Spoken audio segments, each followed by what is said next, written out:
오늘 말씀은 염려와 낙심 대신에 하나님을 신뢰하고 말씀을 의지한 믿음으로라는 제목을 가지고 말씀을 선포하고자 합니다.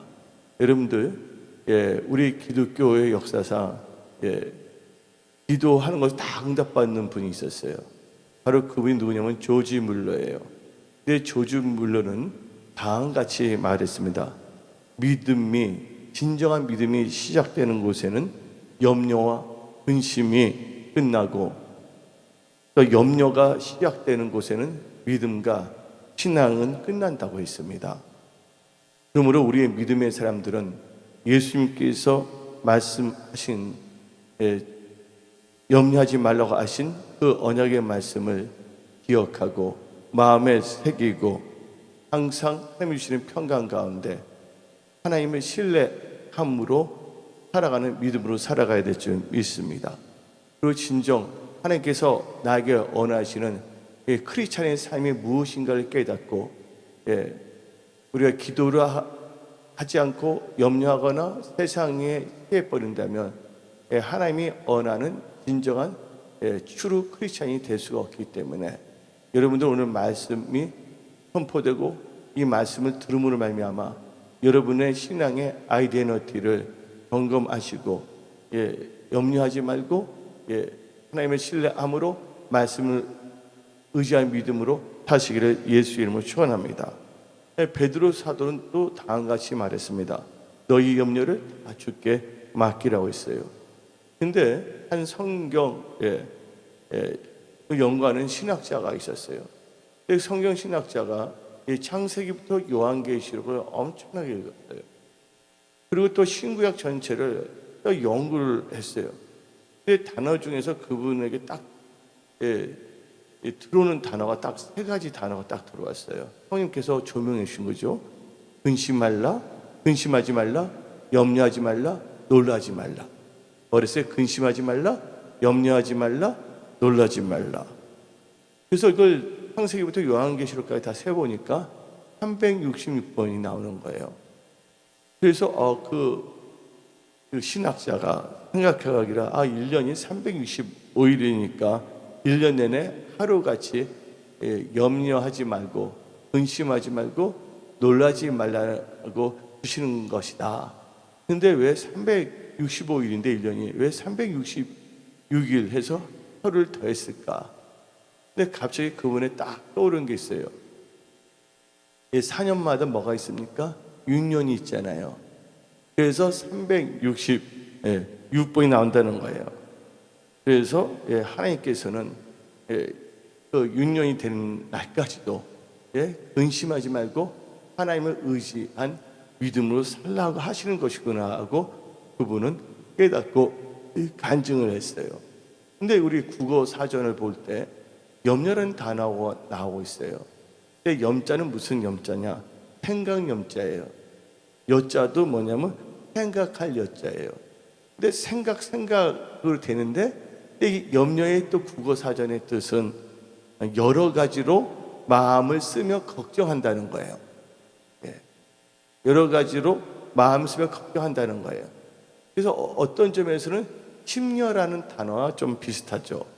근데 이 염려를 이제 헬라어로 보게 되면 메릿, 네오라고 할 수가 있고, 영어로 말하게 되면 worry. 그래서 우리가 말한 거 있잖아요. Don't worry, 염려하지 말았잖아요. 이 worry라고 영어는 표현하고 있습니다.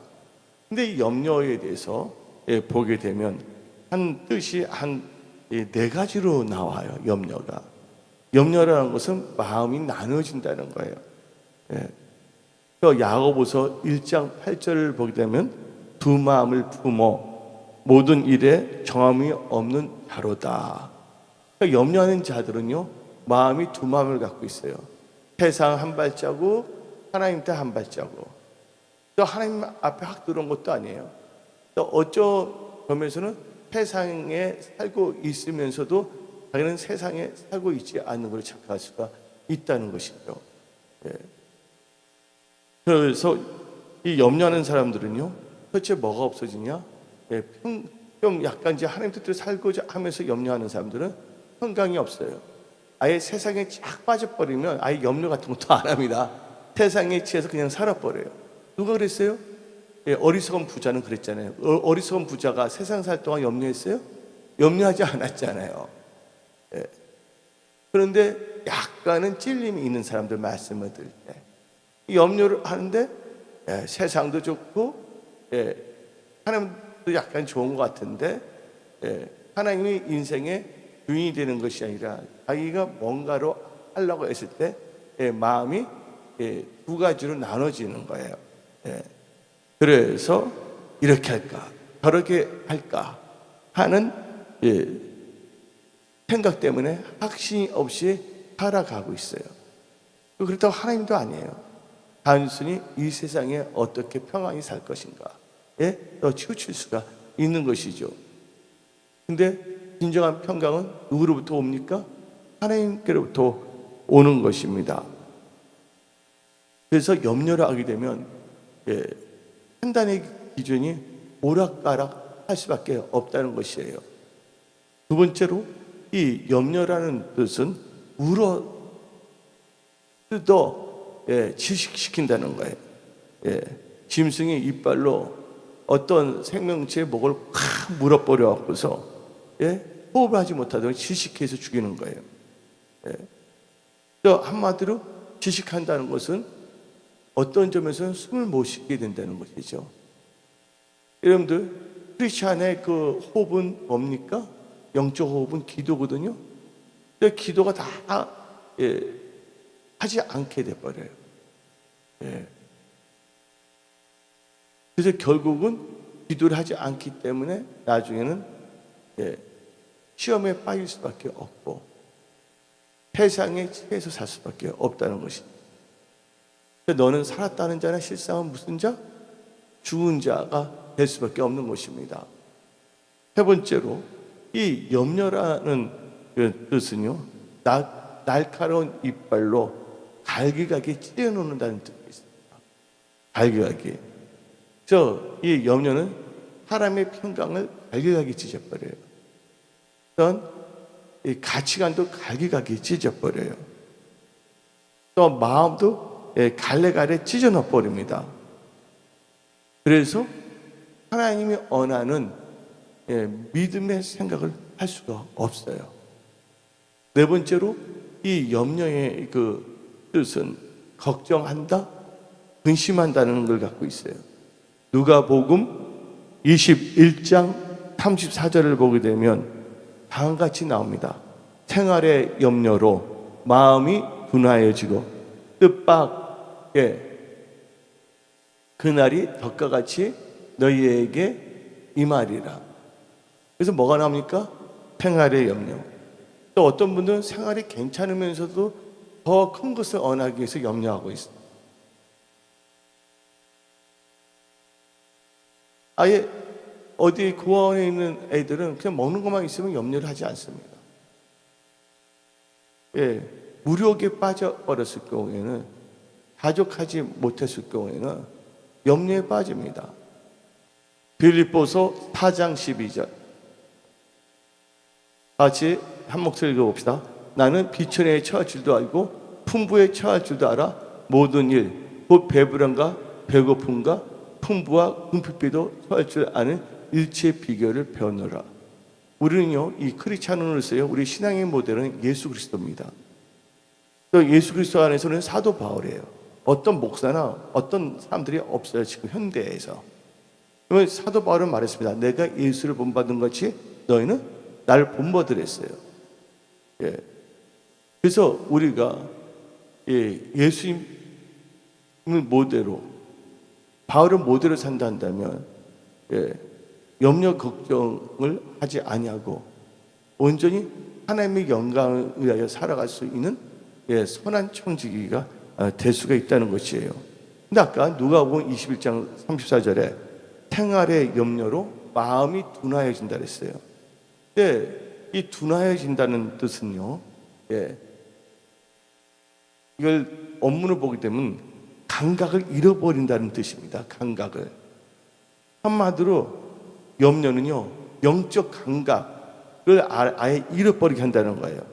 그래서 염려가 지나치면요, 기도가 끊기고 찬양이 멈춰집니다. 예. 한마디로 믿음이 흐지부지하게 돼버려요. 또 어떤 경우에는 하나님 일을 하면서 하나님 뜻대로 뭔가를 하면서도 너무나 이렇게 불확실한 이 시대에 살고 있기 때문에 염려하는 경우도 있거든요. 근데 하나님께서 어떤 의미든지 간에 인간이 염려할 수가 있으니까 하나님께서 염려하지 말랬거든요. 또한 베드로 사도는 염려를 누구에게 맡겨라? 주께 맡겼기 때문에 우리는요, 하나님 말씀에 순종해야 돼요. 하나님의 신뢰함으로. 또 하나님 말씀에 의지한 믿음으로 살아야 하는 사람들은 염려를 다 주께 맡길 줄 믿습니다. 근데 또 우리가 염려만 있는 것이 아니에요. 오늘 말씀 제목이 염려와 낙심 대신이잖아요. 근데 우리가 이 세상 살아가면 때로는 삶에 뭘 만납니까? 삶에 위기에 처할 때가 있어요. 크라이시스. 삶의 위기에 처할 때가 있다는 것이에요. 도저히 어떻게 해야 할지 모르는 거예요. 그때 사람들은요, 낭망, 좌절, 낙심 속으로 빠져들어가 버립니다. 그리고 어떨 때는 원망도 해요. 이런 위기가 누구 때문에 왔다. 너무 자기밖에 모르는 이기적인 사람들. 교회에 대해서 생각을 하면서 어떤 목사만 헌신하는 것보다는 교회를 이용해서 왜냐면 장사를 하고자 하는 사람. 여러 가지 생각이 들다는 거예요, 자기가. 건축할 때. 근데 그게 원망하고 사람을 탓한다고 해서 문제가 되는 거예요? 문제가 해결되는 겁니까? 문제 해결할 수가 없는 것이에요. 지나간 건 지나간 거예요.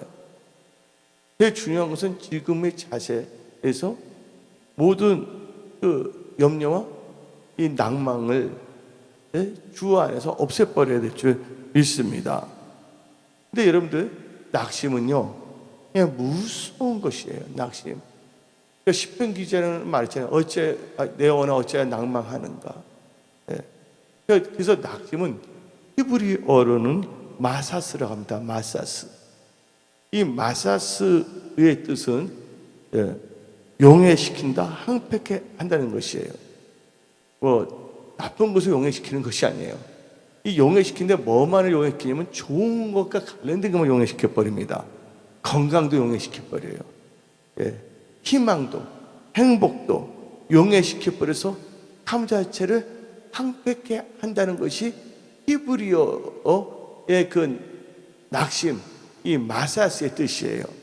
근데 헬라어에서 이 낙심은 카코스라고 합니다. 이 카코스라는 뜻은 두 가지가 있어요. 무가치한이라는 뜻이 있고, 두 번째는 해로운 뜻이 있다는 것이에요. 그러니까 낙심은 하면 뭐 한다는 뜻이에요? 해로운 것이다. 낙심은 뭐예요? 무가치한 것이다. 그래서 많은 사람들이 무가치하고 해로움에도 불구하고 낙심하고 있어요. 낙심한다고 문제가 해결되는 건 아니거든요. 낙심은요, 결국은요, 다른 말로 표현하자면 절망이에요. 절망입니다, 절망. 이 키에르케고르는 다음같이 말했어요. 절망은 죽음에 이르는 병이다고 말했습니다. 그런데 하나님께서는 우리에게 감당할 시험밖에는 주시지 않으셨어요. 우리는 염려하거나 낙심해서는 안 될 줄 믿습니다. 이 고린도전서 10장 13절을 보게 되면 사람이 감당할 시험밖에는 너희에게 당할 것이 없나니 오직 하나님은 미쁘사 너희가 감당치 못할 시험 당함을 허락지 아니하시고 시험 당할 즈음에 또한 피할 길을 내사 너희로 능히 감당하게 하시니라. 여러분들은 전지전능하신 하나님을 신뢰하고 말씀을 의지하고 염려와 낙심을 물리치고 감사함과 믿음으로 하시기를 예수의 이름으로 축원합니다. 근데 한번 생각을 해봤어요. 여러분들 요새 보니까 이 고양이들이 있더라고요, 주차장에도. 근데 고양이나 치타나 표범이나 히라손이나 호랑이는 다 무슨 과입니까? 다 고양이과예요. 그렇죠? 고양이께 속한 거예요. 그러면 염려, 근심, 걱정, 불안, 낙심, 낭망은 다 어디에 속한 과냐면 염려과에 속한 것입니다. 근데 우리는요, 진정한 크리스찬은 예수님께 속해 있어요. 그래서 첫 번째로 예수님께 속한 진정한 크리스찬은 염려와 낙심 대신에 하나님을 신뢰하고 말씀을 의지한 믿음으로 살아야 될 줄 믿습니다. 그러기 위해서는 첫 번째는 전능하신 하나님을 온전하게 믿는 것이에요. 여러분들은 뭘 믿어야 되냐? 하나님의 전지전능하심을 믿어야 돼요. 또 하나님의 선하심을 믿어야 돼요. 하나님의 신실하심을 믿어야 될 줄 믿습니다. 하나님이 전지전능하신데 하나님께는 능치 못함이 없거든요. 그래서 우리는 근심, 염려하는 대신에 하나님을 믿어야 되는 거예요. 그래서 요한복음 14장 1절을 보게 되면 너희는 마음에 근심하지 말라. 하나님을 믿으니 또 나를 믿으라.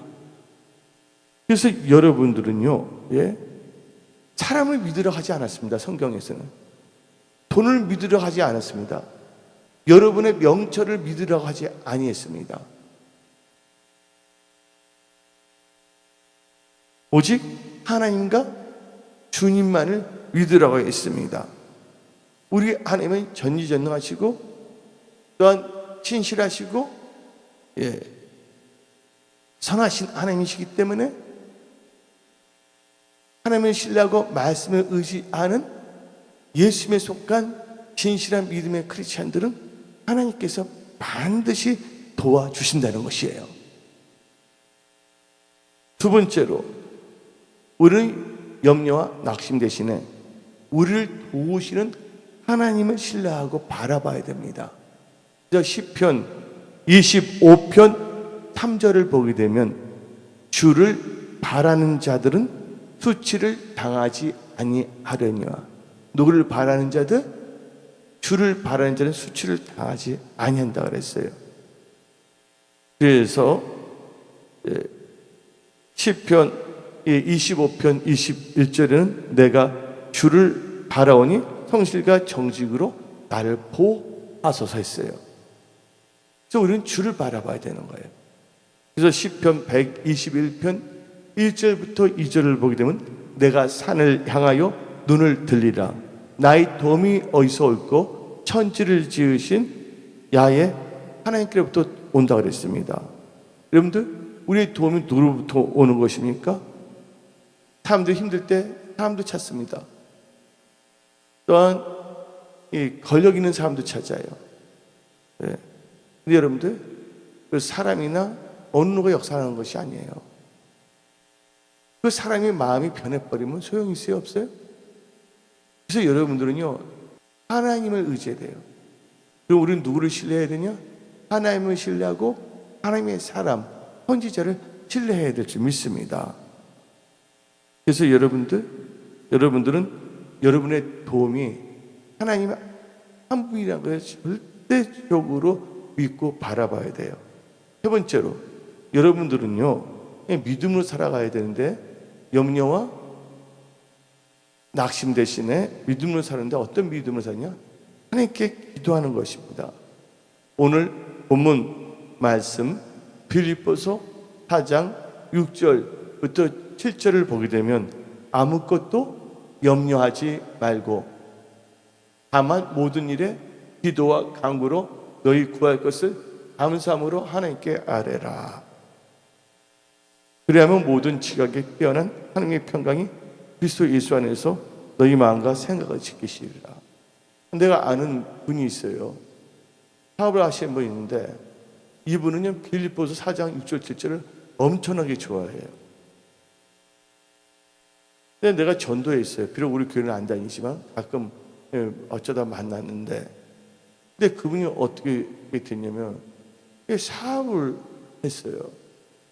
일본을 상대로 했는데 어떻게 되냐면 자기 후배를 회사에 취직시켰는데 어느 정도 세월이 지나서 후배한테 모든 것을 맡기기 시작했어요. 그랬더니 어떻게 되냐? 회사에서 제 2인자로 신뢰를 하고 맡겼는데 그분이 일본에서, 왜냐면 제가 아는 분한테 보고를 안 하고 자기가 어떤 것을 가르쳐버린 거예요. 낚아채버렸어요. 초치에 뭐냐면 사업이 어떻게 됐습니까? 날아가 버려요? 안 날아가 버려요? 날아가 버렸어요. 상당한 거예요. 또 나이가 어느 들어갈 수 있는 것도 아니거든요. 또 가족들도 여러 명이 있었고, 근데 그분이 어떻게 했냐면 이 빌립보서 4장 6절 7절을 막 붙잡은 거예요. 그래서 이분이 믿음이 좋았던 분은 아니에요. 집사님이신데, 근데 이 말씀이 그냥 믿어지는 거야. 빌립보서 4장 6절 7절. 하나님께서 조그만 다른 어떤 것을 할 수 있는 길을 열어주셨어요. 그분도 나이가 거의 60은 아니래도 거의 가까운 나이거든요. 은퇴할 나이인데 그분은 주님 오시는 그날까지는 자기 개인의 자영업을 할 수 있게끔 된 거예요. 그래서 우리는요, 그분은 내가 뭔가 요새 몇 달 전에 스트레스를 받는 일이 좀 있었어요. 그분이 나한테 하는 말이에요. 목사님 하면서, 빌립보서 4장 6절 아니냐고. 기도하면 다 이루어진다. 딱 이 말을 하는 거예요. 그것은 그 말을 들을 때 하나님을 신뢰한다는 게 참 중요해요. 그리고 하나님을 신뢰한다면 말씀을 의지한 믿음으로 살아간다는 게 참 중요하다는 거예요. 여러분들은 철저하게 하나님께 기도하는 믿음으로 사시기를 부탁드립니다. 네 번째로, 염려와 낙심 대신에 하나님을 신뢰하고 말씀을 의지한 믿음은요, 말씀을 의지한 영의 생각을 해야 된다는 거예요. 생각이 중요합니다. 오늘 본문 말씀에는 생각이라는 단어가 2번씩이나 나옵니다. 생각이라는 게 빌립보서 4장 7절에 너희 마음과 생각을 지키시라는 말이 나와요. 염려하지 않고 감사함을 하나님께 아뢰 때, 또 생각하라는 게 어디 나오냐? 8절 한번 읽어봅시다. 8절. 끝으로 형제들아, 무엇이든지 참되며 무엇이든지 경건하며 무엇이든지 옳으며 무엇이든지 정결하며 무엇이든지 사랑받을 만하며 무엇에든지 칭찬받을 만하며 무슨 덕이 있든지 무슨 기름이 있든지 이것들을 생각하라. 이것들이 뭐니까 하나님의 말씀, 기록된 말씀이거든요. 이 말씀을 의지한 영의 생각을 해야 될 줄 믿습니다. 그래서 존 맥스웨일이라는 분이 있어요. 리더십에 대해서 책을 많이 쓰신 분이신데, 이 존 맥스웨일이 쓴 책이 생각의 법칙이라는 것이 있어요. 이 생각의 법칙을 읽어보면 다음과 같이 나옵니다. 생각을 바꾸면 믿음이 달라진다. 또 믿음이 달라지면 기대가 달라진다. 기대, 바라는 것이. 또 기대가 달라지면 태도가 달라진다. 태도가 달라지면 행동이 달라진다. 행동이 달라지면 실력이 달라진다. 실력이 달라지면 인생이 달라진다. 그래서 그분은 강조했습니다. 어떤 행동을 바꾸려고 시도하기 전에 먼저 마음부터, 생각부터 바꾸라 했어요. 우리는 염려하는 생각이 아니라 감사하는 생각, 하나님을 신뢰하는 생각, 영의 생각을 해야 될 줄 믿습니다. 그리고 염려와 낙심 대신에 우리는 하나님께서 함께 하시는 행함이 있는 믿음으로 살아야 됩니다. 하나님께서 함께하는 믿음은요, 단념론자가 아니에요. 하나님께 쓰임받고 뭔가 해보겠다. 근데 하나님께 영광 돌리는 것이 아니라 자기를 내세우려고 그러거든요. 근데 침례 요한은 뭐랬습니까? 그는 흥하야 됐고 나는 쇠하리라. 자기를 내세우는 것이 아니라 누구를 증거하는 거예요? 예수님을 나타내고 예수님을 증거하는 것이거든요. 근데 하나님께서 함께 하시는 사람들은요, 행함이 있는 믿음으로 사는 사람들이 함께 하신다는 거예요. 여러분, 요셉 보시기 바랍니다. 요셉 형들에 의해서 노예로 팔려갔잖아요. 근데 요셉은 하나님이 인정하는 행함이 있는 믿음으로 살았던 거예요. 성실했다는 거예요. 그러니까 하나님이 함께 하심으로 말미암아 요셉은 어땠습니까? 노예로 있든지 죄수로 있든지 간에 그는 형통할 수밖에 없었습니다. 그런데 오늘 본문 말씀 빌립보서 4장 9절을 보게 되면 다음같이 말합니다. 너희는 내게 배우고 받고 듣고 본받아 행하라. 우리는 사도 바울이 우리에게 배운 거, 가르치는 거 행해야 돼. 어떤 목사가 뭐냐면 크라이슬람이야. 그거 행해야 되겠어? 어떤 목사가 교회 돈을 훔쳐가. 어떤 목사가 음란한 짓을 해. 이거 본받아야 됩니까? 절대로 아니거든요. 하나님이 함께하는 것은 정해졌어요. 빌립보서 4장 9절에 너희는 내게 배우고 받고 듣고 본받을 뭐하라 했어요? 행하라 했어요. 행하라 했어요. 간염론적인 머리만 굴리는, 머리만 그 주판할 때 두두두두 굴리는 사람이 아니라 삶 자체에서 행함이 있는 믿음을 살라는 거예요. 그리하면 누가? 평강에 하나님이 너희와 함께 계시니라. 하나님이 함께 계시면 통통합니다. 요셉이. 하나님이 다윗과 함께 했더니 강성해졌잖아요. 하나님께서 솔로몬과 함께 했더니 창대해졌잖아요. 우리는 하나님이 함께 하시는 행함이 있는 믿음이 있어야 될 줄 믿습니다. 사람들은요, 쇼맨십을 좋아해요.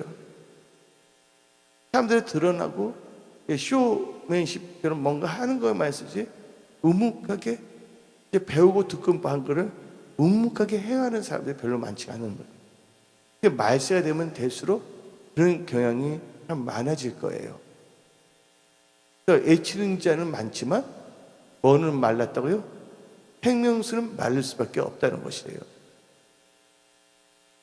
그래서 야고보서 2장 22절을 보면 다음같이 말합니다. 너가 보거니와 믿음이 그의 행함과 함께 일하고 행함으로 믿음이 온전하게 되었느니라. 26절을 봅시다. 26절 영혼 없는 몸이 죽은 것 같이 행함이 없는 믿음은 죽은 것이니라. 크게 두 번째로 염려와 낙심 대신에 하나님을 신뢰하고 말씀을 의지한 믿음으로 하나님께 감사한 가운데 기도로 맡기고 살아야 됩니다. 뭐로 맡기고요? 기도로 맡기고 살아야 될 줄 믿습니다. 그래서 빌립보서 4장 6절을 보게 되면 아무것도 염려하지 말고 다만 모든 일에 기도와 간구로 너희 구할 것을 감사함으로 하나님께 아뢰라 그랬어요. 여러분들 언제 사람들이 염려가 있고 두려움이 있어요? 여러분들 언제 염려가 많고 두려움이 왔습니까? 우리 인간은 장래일을 알지 못해요. 그러나 아는 거 있어요. 사람이 태어나면 반드시 죽게 돼 있고 심판이 있다는 건 다 알아요. 근데 당장 내일도 우리는 몰라요. 또 안희숙 사모는 내일 일은 난 몰라요. 하루하루 살아요. 불행이나 요행함도 내 뜻대로 못한다고 고백하고 있지 않습니까? 사람들이 왜 염려하고 두려워하는 이유가 뭐냐면 장래가 불확실할 때예요. 여러분들 살아가다 보면 어때 보면 장래가 막연할 때가 있습니다. 그 장래가 불안할 때가 있어요. 근데 하나님께서는 우리에게 장래가 불안하고 장래가 막연할 때 염려하지 말고 모든 것을 다 하나님께 맡기라고 했어요. 염려 같은 것도. 여러분들, 맡긴다는 말은요, 믿는다는 뜻이에요. 예. 그러니까 맡긴다는 말은 뭐와 동일하냐? 믿는다는 단어와 똑같은 말이에요. 또한 맡긴다는 말은 기도한다는 것입니다. 기도로 하나님께 내 문제를 맡기는 거, 내 염려를 하나님께 맡기는 것입니다. 근데 여러분들, 별 다 보시기 바랍니다. 이 맡긴다는 것이 어려운 것이 아니에요, 여러분들.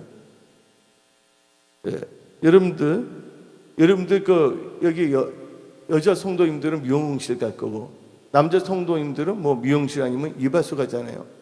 근데 미용실이나 이발소를 가게 되면 미용사나 이발소가 다 가위를 잡고 있어요, 안 잡고 있어요? 근데 그 가위로 찌르면 어떡할 거야? 마치 뭐예요? 여러분들이 미용실 갈 때 여러분의 머리를 미용사가 맡긴 것처럼 쉬운 거예요. 맡긴다는 거예요. 또 여러분들이 은행에 가서 돈을 맡겨 안 맡겨요? 예, 그와 마치. 또 여러분들이 비행기를 탈 때 조종사에게 맡겨요, 안 맡겨요? 염려해요? 걱정해요? 안 하잖아요. 이게 맡긴다는 것은 어려운 것이 아니에요. 예, 미용사에게 자기 머리를 맡기듯이 여러분들이 버스를 탈 때 운전사에게 차량 운전하는 걸 맡기듯이, 예? 여러분의 모든 염려, 예, 문제를 하나님께 맡기기를 예수 이름으로 축원합니다. 그러기 위해서는 여러분들, 첫 번째로 염려 낙심 대신에 하나님을 신뢰하고 말씀을 의지한 믿음으로 염려를 다 주께 맡겨야 돼요. 성경 말씀을 보게 되면 베드로전서 5장 7절을 봅시다. 베드로전서 5장 7절, 너희 염려를 다 주께 맡기라. 이는 그가 너희를 돌보심이라. 염려를 맡기면 누가 돌보신다고요? 하나님께 돌보신다 했어요. 압박감, 스트레스 여러 가지가 있을 수가 있잖아요. 나름대로. 예? 장래에 대해 어떻게 나올까? 예? 여러 가지 생각할 수가 있잖아요. 그렇다고 내가 염려한다고 키가 한 잔에 커지겠어요? 그러니까 맡긴다는 건 기도한다는 거예요. 하나님을 믿는다는 거예요. 그 삶 자체가 뭐예요? 행함이 있는 믿음으로 살아야 된다는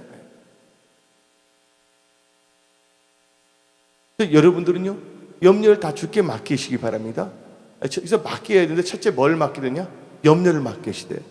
또 두 번째는 뭘 맡기느냐? 여러분의 무거운 짐을 다 주께 맡기시길 바랍니다.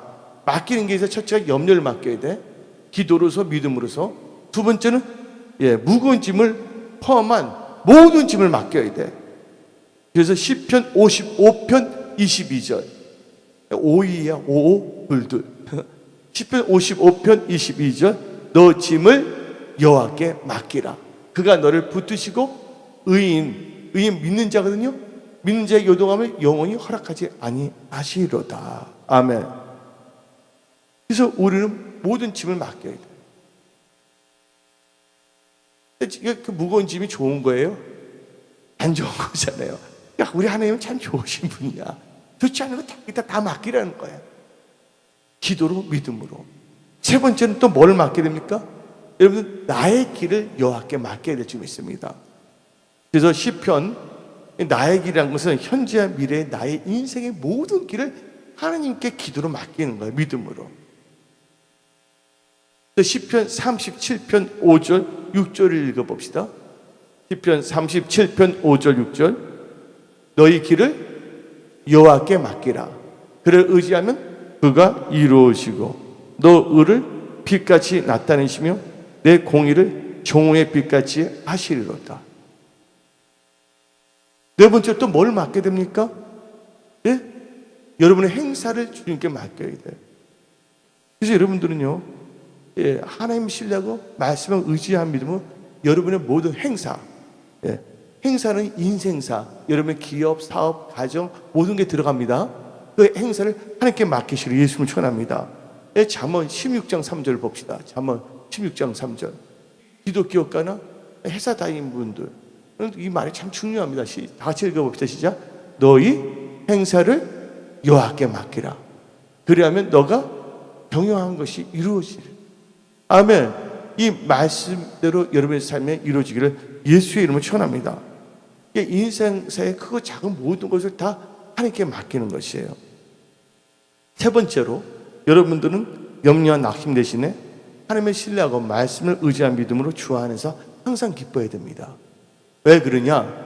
빌립보서 4장 4절 본문 말씀을 봅시다. 주 안에서 항상 기뻐하라. 다시 말하니 기뻐하랬어요. 여러분들 단테의 신곡 읽어봤습니까?